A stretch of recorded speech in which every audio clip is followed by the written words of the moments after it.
Assalamualaikum warahmatullahi wabarakatuh. Ketemu lagi di pembelajaran mata kuliah praktikum sistem digital. Sama saya Andri Maulana. Hari ini kita akan bahas sedikit pembahasan tentang flip-flop. Nah, pada video ini saya jadikan sebagai bahan referensi pembelajarannya atau materi tambahan. Nah, materi aslinya sudah ada di modul, itu bisa Anda ikuti saja. Nanti Anda bisa isi tabel kebenarannya. Sedangkan di video ini hanya bersifat materi tambahan saja. Oke, kita masuk ke pembahasan. Apa sih yang dimaksud dengan flip-flop? Kita masuk ke pengertian dulu bahwa flip-flop itu adalah rangkaian elektronika. Ya. Dikatakan rangkaian elektronika karena dia adalah susunan dari beberapa komponen, maka disebut dengan rangkaian elektronika. Nah, rangkaian elektronika yang memiliki atau mempunyai dua kondisi stabil yang bisa digunakan untuk menyimpan suatu informasi. Jadi artinya flip-flop ini adalah memiliki dua kondisi yang mana kondisinya itu dapat menyimpan suatu informasi. Jadi di dalam prosesor itu kan terdiri dari banyak gerbang logika, gitu ya. Nah, dari gerbang logika itu dikombinasikan menjadi flip-flop. Nah, flip-flop ini yang nanti terbentuk di dalam prosesor, gitu ya. Nanti dia bisa menyimpan suatu nilai atau suatu informasi. Nah, tapi basicnya kita harus pahamin dulu bahwa bagaimana sih flip-flop ini bisa menyimpan suatu informasi, ya. Apakah dari sinyal yang dikirim gitu kan, ataukah bit yang diterima atau lain-lain sebagainya. Nah, pengaplikasian rangkaian flip-flop ini menggunakan teori dari gerbang logika yang mempunyai sifat multivibrator distabil. Artinya, rangkaian flip-flop ini terdiri dari beberapa komponen, ya, yang terdiri dari gerbang logika. Jadi gerbang logika kemarin sudah kita pelajari dasarnya, kemudian ada gerbang logika kombinasi atau gerbang logika campuran, ya. Nanti dia bisa menghasilkan nilainya. Nah, disitulah kumpulan dari gerbang logika itu disusun menjadi suatu flip-flop.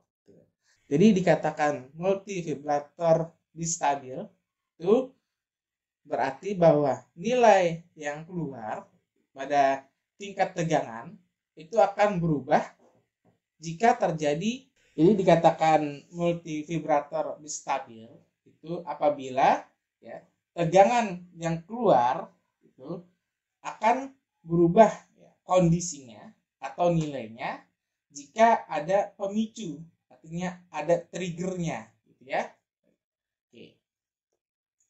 Ada beberapa jenis flip-flop, ya. Sebenarnya ada banyak, mungkin ada sekitar 5 atau 6 gitu ya. Tapi saya bahas flip-flop yang umum aja.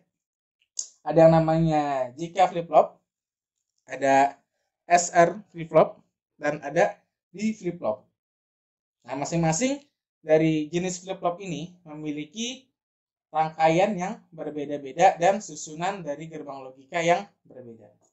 Kita lihat satu persatu bahwa SR flip-flop, SR ini merupakan dari singkatan set and reset, ya.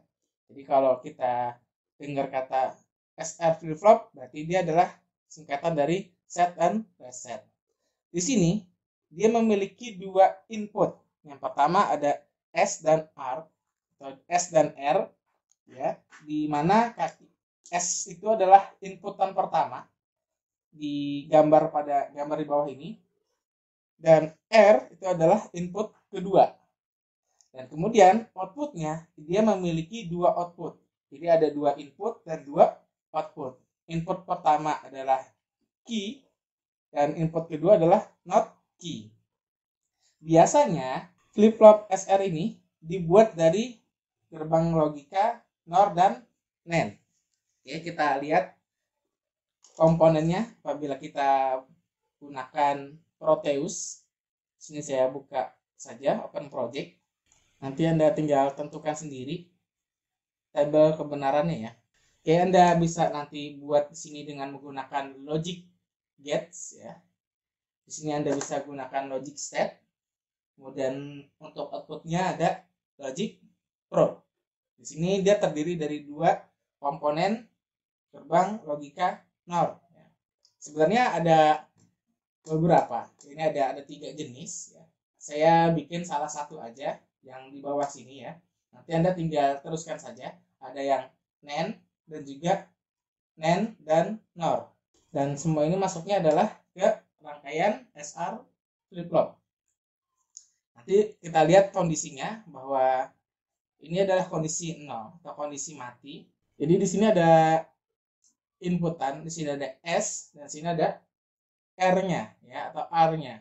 Nah, kemudian outputnya adalah key di sini, kemudian output keduanya adalah not key. Jadi apabila S-nya atau setnya kita beri nilai plus, maka hasilnya adalah not key-nya yang bernilai high. Kemudian kalau misalnya kita aktifkan pada input R-nya, maka yang hidup adalah bernilai 1 pada output key-nya. Oke. Nah, kalau misalnya dua-duanya hidup gimana? Ya udah. Dia adalah kondisinya mati. Nanti Anda bisa lihat tabel kebenarannya, tolong diisi. Nah, ini adalah rangkaian dari set and reset flip-flop atau SR flip-flop. Nanti Anda bisa buat ketiga rangkaian ini. Silahkan dibuat dan nanti ditambahkan tabel kebenarannya. Kemudian ada ini nih, ada komponen satu yang bentuknya kotak seperti ini. Ini adalah clock ya. Anda bisa tambahkan dari sini. Misalnya ketik saja clock. Nanti akan muncul ya komponennya di sini adalah clock. Atau dengan menggunakan digital clock. Ada di bagian paling bawah generator mode. Di sini Anda bisa pilih bagian digital clock. Oke. Lanjut ke flip-flop yang kedua. Di flip-flop kedua, ini ada namanya JK flip-flop. JK flip-flop ini sebenarnya adalah pengembangan dari SR flip-flop, ya, paling sering digunakan. Jadi JK flip-flop ini adalah asal-asalnya adalah SR flip-flop. Kemudian ditambahkan gerbang NOT N pada keduanya, di sini pada inputan. Nah, nanti dia juga ditambahkan sebuah clock, maka nanti hasilnya adalah JK flip-flop. Nah, JK flip-flop ini apabila kita gambar di Proteus ya, maka dia akan menghasilkan gambar seperti ini. Bahwa kita bisa lihat bahwa tadi adalah JK flip-flop ini adalah pengembangan dari SR flip-flop. Lihat bagian yang saya blok ini adalah gambar dari rangkaian SR flip-flop. Ya, dia hanya ditambahkan 2 buah NAND dengan 3 input, 1, 2, 3 kakinya. Dan Anda bisa menggunakan NAND underscore 3 ya komponennya. Ini kaki pertama dia masuk ke output keynote-nya. Dan kaki yang kaki yang pertama ini masuk ke keynote ya. Kemudian kaki yang ketiga pada NAND yang kedua ini masuk ke output key. Nanti dia ditambahkan antara kaki ketiga dan kaki ke-1 pada gerbang logika NAND-nya itu ada penambahan namanya clock. Nah, apabila dia sudah menjadi IC, dia bentuknya seperti ini. Jadi sebuah IC tunggal aja satu. Jadi di dalam IC tunggal ini dia terdiri dari beberapa gerbang logika. Nah, ini nanti carinya di mana? Di komponen. Anda bisa ketikkan saja namanya JKFF ya atau JK flip-flop. Nah, untuk hasilnya ini apabila kita running seperti ini ya. Ini saya beri nilai plus pada kaki pertama, gitu kan? Maka hasilnya adalah muncul seperti ini. Ini apabila saya matikan atau saya berikan nilai low dan kaki kedua saya berikan nilai plus, maka yang nyala adalah kaki kedua juga. Tapi apabila kedua-duanya saya berikan nilai plus, kan, maka statusnya dia akan berkedip antara kaki 1 dan kaki 2. Oke, nanti tinggal dilengkapi saja di tabel kebenarannya ya. Oke, sekarang kita masuk ke flip-flop yang terakhir, yaitu namanya D flip-flop. Ya. Di sini D flip-flop juga sama, dia adalah modifikasi dari SR flip-flop. Jadi SR flip-flop itu adalah flip-flop dasarnya.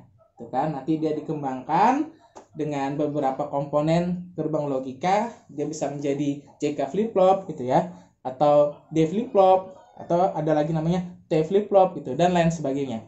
Nah, flip-flop D ini dapat dibuat dengan menggunakan gerbang logika NAND, sama seperti rangkaian pada RS flip-flop. Namun pada D flip-flop ini kita menggunakan tambahan inverter atau gerbang NOT ya. NOT-nya ditambahkan pada komponen atau gerbang logika N, maka dia menjadi NAND. Oke, di mana posisi NAND-nya? Ini ada di bagian bawah sini.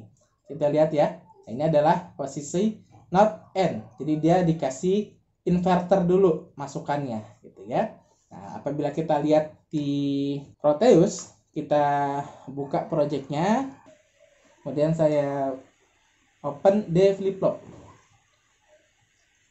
Nah, ini ada D flip-flop juga, sama ya. Apabila tadi depannya ini adalah SR flip-flop, kemudian dia ditambahkan 3 buah gerbang NAND sebagai inputnya, tapi pada inputnya juga ditambahkan tadi inverter, maka apabila dia menjadi sebuah IC, dia akan menjadi suatu IC tunggal, yang mana IC tunggal ini di dalamnya adalah berbentuk rangkaian seperti yang di atas ini.